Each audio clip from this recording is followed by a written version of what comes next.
Hello, everybody! BeMetalways here. Welcome back. Sorry about the delay. It's been very busy in many fronts, but you don't want to hear about that. You want to hear about music.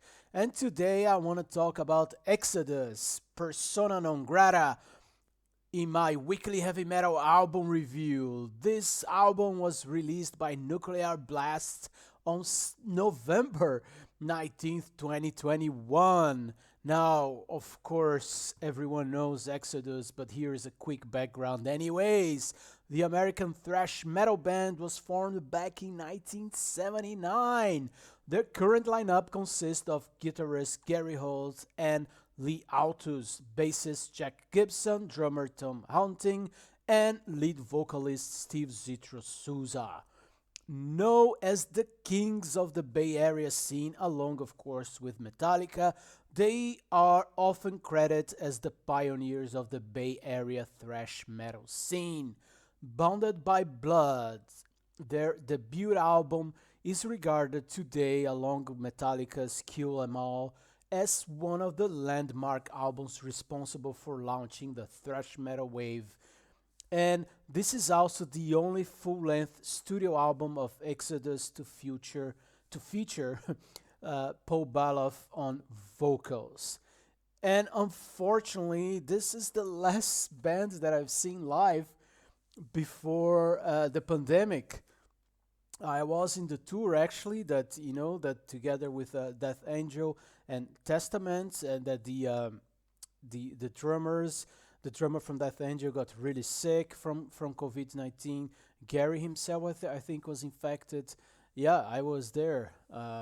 Yeah, I really could never thought it would take so long to go to another concert again. Anyways, they are back with Persona non grata.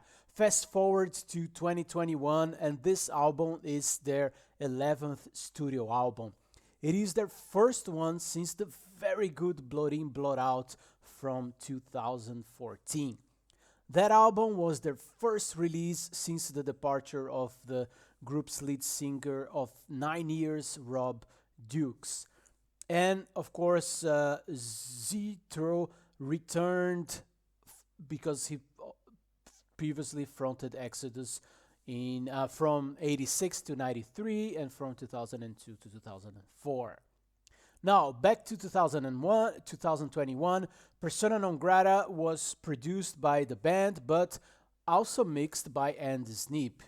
The album runs for 60 minutes and features 12 songs, one being a short instrumental. Overall, it's just pure Bay Area thrash metal in similar veins from the previous album, and remind me a lot of 1989's Fabulous Disaster as well.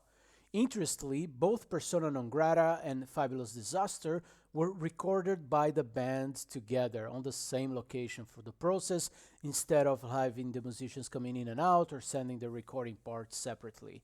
So maybe that's why I feel that same vibe from Fabulous Disasters in this album.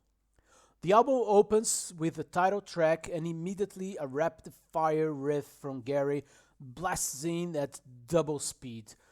The riffs, because it's a kind of some variations there, they go on for about 30 seconds and continues during the verse, the same kind of riff. It's brilliant. But then it slows to a regular tempo. It starts with a double tempo, and for the chorus, and it's pretty cool. And then the bass, it's really on the foreground, that leads us to an incredibly groovy bridge. I really like it. If that wasn't enough, then we have several guitar solos, like trading guitar solos lasting about 1 minute, and they are some of the coolest of 2021. All in all, with 7.5 minutes, the band just takes their time with this song, enjoying the riffs, the instrumental transitions, and certainly the solos. Great opening track.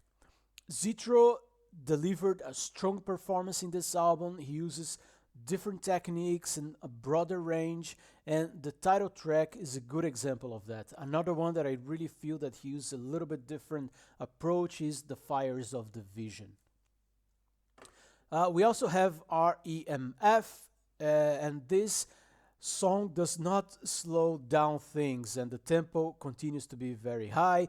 With just about 4 minutes, it's an avalanche of in your ears and never loses speed and aggression. How Tom managed to deliver this aggressive performance after a serious cancer removal surgery is just beyond me. Unbelievable.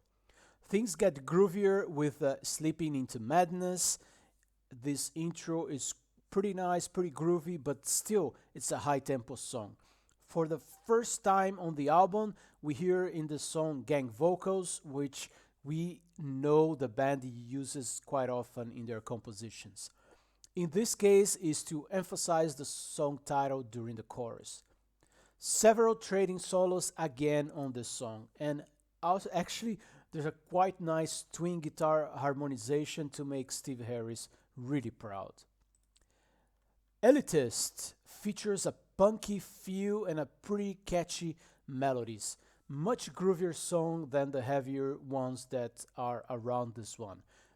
But then you have on top of that the single The Beating Will Continue Until Morale Improves, which is an even more straightforward punkish song. It's only 3 minutes long and certainly a future live favorite. Then we have a Prescribing Horror, which is one of my favorites on the album and also one of the singles. It's a mid-tempo dark song. It describes the controversy surrounding the drug thalidomide, which experts estimate that this drug led to the death of approximately 2,000 children and serious birth defects in more than 10,000 children. The drug, of course, was banned from the market in 1961. Then later I wrote that Gary actually wrote this song for Slayer, but obviously didn't use it, so he brought it to Exodus. And that's probably why it sounds quite different, and I love it. The Years of Death and Dying goes traditional metal. That was a kind of like curveball for me in the album because it sounds like Accept in the 80s a lot, and it's thematically is a tribute to the fallen. Cosa del Pantano is an acoustic instrumental that sounds great and serves as the intro to their epic 8 minutes in Lunatic Liar Lord. This is the longest song on the album and also a very good one of the best. What a fantastic chorus, groovy like some of their best classic songs. But actually, the instrumental break is the highlight of the song for me. It's almost like a good old days Metallica instrumental song within the Exodus song. So really worked very well. There's so many cool guitar solos in it. And I also want to talk about Anti-Seed that closes the album with another rather long song, but equally brutal and equally brutal as the album started. So it kind of goes full circle. All in all, the musicianship throughout the album is impressive. The guitar work is not too complex, but it's effective and the riffs are just sick. Drumming is superb, as I said, and the bass is sounding so good.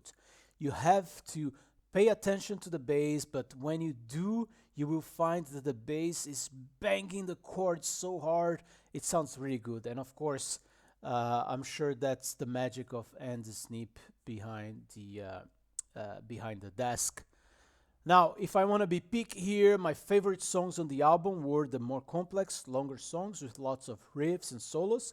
So some of the simpler, shorter songs, while not bad at all, didn't interest me as much. And the album's a bit too long, not by much, but 12 songs is quite long for a thrash album.